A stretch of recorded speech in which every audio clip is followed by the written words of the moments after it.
안녕하세요 여러분, 보스입니다. 이번 시간에는 저번 영상에 이어서 연습문제 7.14번의 풀이를 마무리해보는 시간을 가져볼 건데, 저번 영상에서 문제 상황을 설명드렸고 또 간략한 공식 개념을 정리하고 넘어갔기 때문에 오른쪽 위에 있는 영상을 참고하시면 더욱 좋습니다. 아니면 사실상 필수로 참고하셔야지만 이번 영상은 의미가 있어요.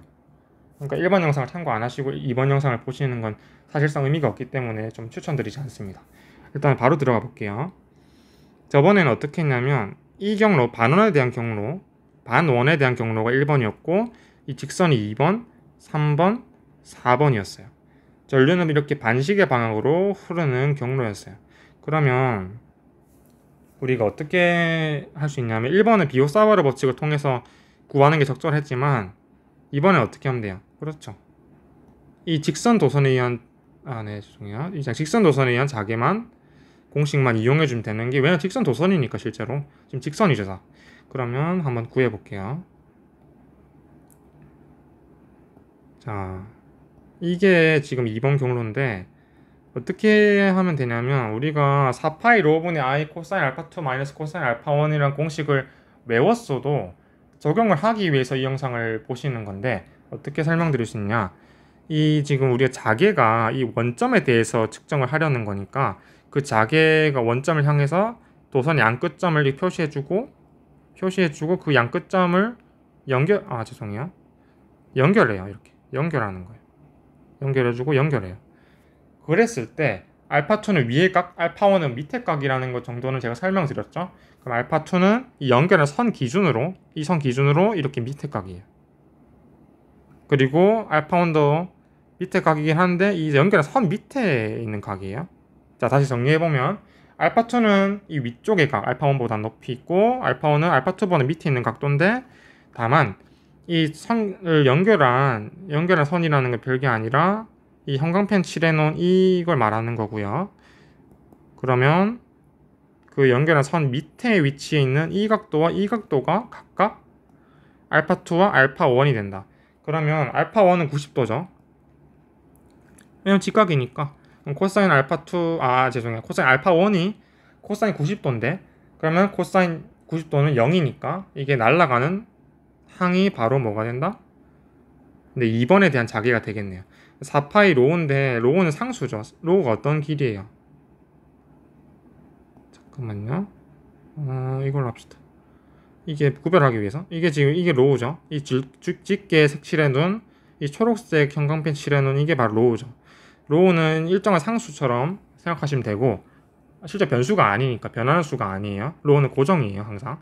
그렇기 때문에 로우는 4cm니까 지금 보시면 세로 길이가, 이 길이가 4cm, 이 길이는 100cm로서 1m, 그래서 미터 단위로 환산해주면 0.04m니까 그 전류는 얼마가 흘렀죠? 네, 10A가 흐른다고 제가 설명을 드렸어요. 그래서 10A.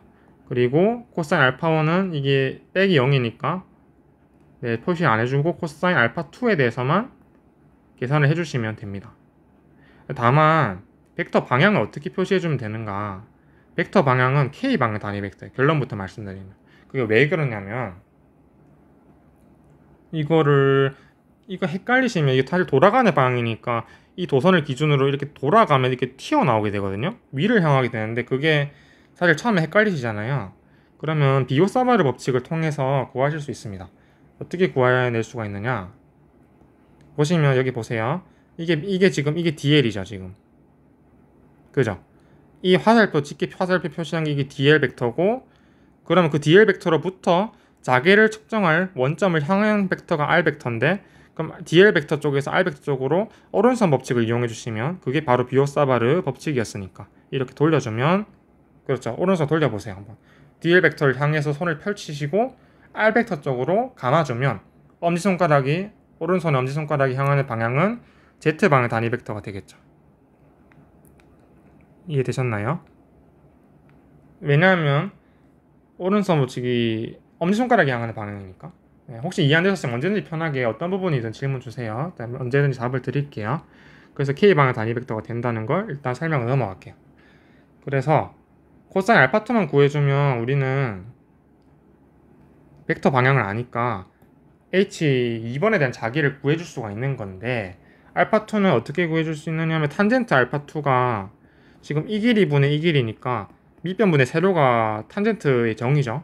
그러면 1m 분의 0.04m니까 그걸 계산하신 다음에 어떻게 하면 되냐, 이거는 25분의 1이니까 그죠? 그거를 아크탄젠트 25분의 1을 해주시면 되겠죠. 이거를 그냥 그렇게 하지 말고 헷갈릴 수 있으니까 100분의 4로 합시다. 1분의 0.04 상관없어요. 어차피 이거는 약분되는 거니까 단위는. 그래서 이게 아크탄젠트 값이 뭐예요? 알파2죠. 왜냐? 탄젠트 역함수가 아크탄젠트니까 여기에 전체적으로 아크탄젠트 걸어준다고 생각하셔도 좋습니다. 그렇고 그 다음에 알파2의 값이 약 얼마가 나오게 되느냐면 제가 따로 써놨는데 2.29도 정도가 나오게 됩니다. 그러면 2.29도를 코사인에 대입해 주세요. 그게 알파2의 값이니까 코사인 2.29도는 어떻게 대입을 해준 다음에 그 값이 공항용 계산기로 계산하시는 거예요, 여러분. 실제로 손 푸는 게 아니죠. 네, 그리고 2.29도로 계산을 해줬다면 4파이와 0.04 계산해 주시고 분자는 10을 곱해 주시면 어떤 값이, 계산 과정은 중요한 게 아니니까 나오게 되냐면 19.88이 나옵니다. 단위는 벡터 방향은 K 방향. 자, 그러면 일단 2번에 대한 경로가 끝난 거예요. 여러분 실제로 푸실 때 이렇게 천천히 푸실 필요가 없는 게, 저는 설명을 일일이 하면서 하다 보니까 설명이 좀 느려진 경향이 있지만 여러분은 더 빨리 푸실 수 있습니다. 네, 그리고 3번 경로를 먼저 하지 말고 이제는 4번 경로에 대해서 먼저 할게요. 왜 그러냐면 4번 경로가 지금 대칭성이 있죠. 2번 경로랑 2번 경로 이렇게 흐르는데 4번 경로 이렇게 흐르니까 대칭성이 있어요. 길이도 같고 로우도 같으니까. 그러면 우리가 생각해 볼 수가 있는 게, 꽤는 아니고 이게 어떻게 좀 감각이 필요한 게, H2랑 H4랑 같지 않을까?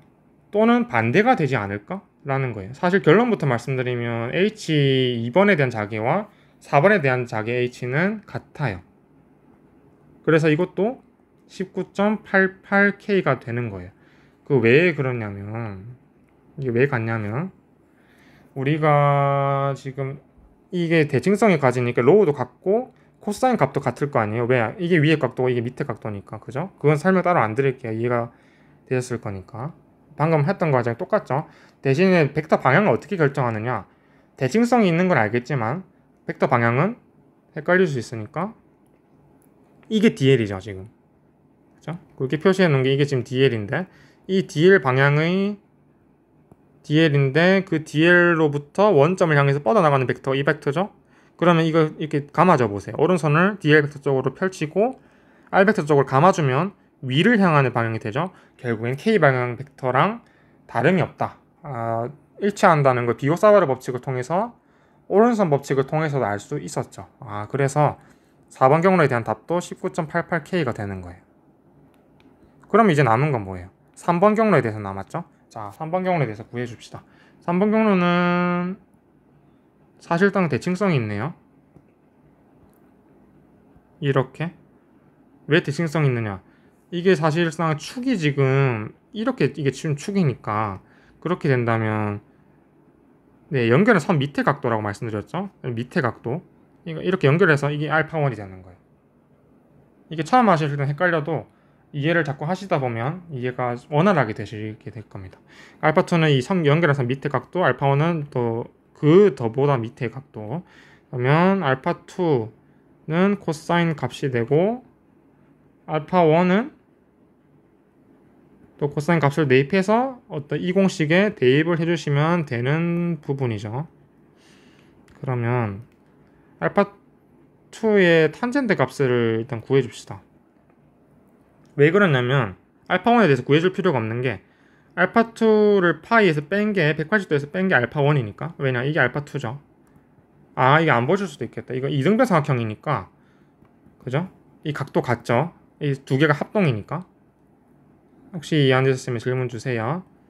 왜냐면 이건 중요한 부분은 아니니까. 그래서 알파2는 어떻게 되죠? 이 길이니까 이 길이분의 이 길이죠. 그러면 0.04분의 2분의 1이죠. 그리고 그거 어떤 25라는 값이 나오게 되면 그거를 아크탄젠트에 대입을 해주시면 그죠? 예, 그게 알파2니까 그 알파2의 값을 지금 흐름 따라오시고 계시죠? 그 알파2의 값을 코사인을 취해주는 거예요. 그러면 어떤 값이 나오게 돼요. 그 값을 4파이 곱하기 로우 분의 10의 대입을 여기 알파2 자리 해주시고 빼기 뭐 해주시면 돼요? 코사인 알파1 해주시면 되는데 그 알파1은 파이 마이너스 알파2니까 지금 알파1이 그런데 이 공식을 좀 중요하게 생각하셔야 될 것 같아서 다른 색으로 표시를 해보면 코사인 파이 마이너스 세타는 마이너스 코사인 세타예요 여러분. 그렇기 때문에 다시 잘 써보면 마이너스 코사인 세타 이게 사실 그 보각 공식에서 코사인은 음이 붙는다라는 걸 외워주시면 되는데 여튼 제가 댓글로 써드릴게요 공식을 활용한 부분을. 그래서 이게 뭐가 되냐면 결국에는 그렇죠 플러스 코사인 알파2가 돼서 2배가 되겠죠. 그러면 결국 이게 2가 상쇄되니까 2가 되니까 좀 정리를 해서 깔끔하게 적어보면 2파이 로 분의 i의 네, 코사인 알파2가 되는 거예요. 방향은 또 이번에도 k예요. 왜냐? 이게 DL이 지금 세로 방향이죠. 이렇게 흘러가니까. 그리고 r 방향은 이 방향이니까 이렇게 돌리면 k 방향이 된다는 것 오른손 법칙으로 이해하실 수 있겠죠. 그리고 그렇게 돼서 알파2를 구해주시면 되는 거예요. 이제 알파2의 값은 공항용 계산기로 계산할 수 있었잖아요 방금. 그럼 로우는 뭐가 돼요? 그렇죠. 로우는 1m죠. 로우에 1을 대입해 주시면 되는 거예요. 왜 1을 대입해 주시면 되냐면 그래서 이게 2파이 분의 i가 되냐면 이게 로우가 이번 헷갈리시면 안 되는 게 이 방향이죠. 이 짙게 설정하고 있는 이 방향이 로우고 왜냐면 원점을 향해서 수직거리 일정한 거리는 로우가 되니까 그래서 로우가 1m가 되는 거예요. 왜? 이 길이가 1m니까. 따라서 1을 대입해 주신 다음에 코사인 알파2 대입해 주시고 방향 k에다가 i는 얼마가 돼요? 10이 되죠. 따라서 그걸 다 계산해 주시면 3번에 의한 자개는 약 0.063 맞나요? 제가 저거 써놨는데 61 K방향 단위 벡터가 됩니다. 그리고 제가 저번 영상에 설명드렸듯이 H1번에 대한 자개가 62.5K였어요. 그럼 이거 다 더해주시면 도선 전체에 대한 비오사바르 법칙을 이용하게 되는 거니까 그 값이 얼마가 되냐면 답이 교과서 뒤에 적혀있듯이 이러한 값이 나오게 됩니다. 결국 우리는 7.14번을 비오사바르 법칙, 오른선 법칙, 외적의 그리고 직선 도선의 자개 공식을 이용해서 충분히 구할 수 있다는 걸 확인할 수가 있었네요. 자, 제가 설명이 지금 좀 위험했던 부분이 있는 것 같은데 제가 느끼기에도 그럼에도 불구하고 제가 설명을 드릴 수 있으니까 카페에 질문하셔도 좋고 아니면 댓글로 질문 주시면 언제든지 제가 답변을 빨리 드리도록 할게요. 자, 이렇게 마치도록 하겠고 이번 영상을 마무리하겠습니다. 다음 영상의 계획은 아마 제가 고정 댓글로 써드릴 테니까 그거 참고하시면 되겠습니다. 네, 항상 감사합니다.